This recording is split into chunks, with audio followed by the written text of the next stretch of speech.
नमस्कार दोस्तों, स्वागत है आपका पूरी फैशन लदरौर में। आज हम आपके लिए लेके आ गए हैं बहुत ही बेहतरीन दो यूनिक आर्टिकल्स। पहला आर्टिकल आप चेक कर सकते हैं, फ्रंट बैक से लाइट कलर चार्ट जो है इस आर्टिकल का जो है रहने वाला है। साथ ही साथ बात करें अगर दूसरे आर्टिकल की, तो डबल पॉकेट में जो है डार्क शेड में जो है कलर चार्ट जो है रहने वाला है। बात कर लेते हैं पहले आर्टिकल के कलर्स की। तो पहला जो है लाइट ब्लू कलर जो है रहने वाला है। इसी में जो है दूसरा कलर जो है वो घिया कलर जो है रहने वाला है। फ्रंट बैक जो है आप चेक कर सकते हैं। साथ ही साथ तीसरा जो है वो लाइट येलो कलर जो है रहने वाला है।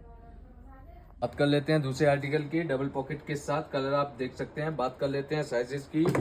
एम से लेके जो है डबल एक्सएल तक जो है दोनों ही इसमें जो है साइजेस जो है रहने वाले हैं। साथ ही साथ बात करें अगर प्राइस रेंज की, तो सिंगल शर्ट जो है वो 600 की रहने वाली है। अगर आप कोई भी दो बाई करते हैं तो 1100 की रहने वाली है, और अगर आप कोई भी तीन बाय करते हैं तो वो जो है आपको 1500 की जो है रहने वाली है। तो वैसे ही अमेजिंग आर्टिकल्स के लिए जल्दी से विजिट करें पूरी फैशन लदरौर, और इस आर्टिकल को ऑनलाइन बाय करने के लिए जल्दी से मैसेज करें 9418806363 पे। साथ ही साथ हमें फॉलो करना ना भूलें फेसबुक, इंस्टाग्राम और यूट्यूब पे। धन्यवाद।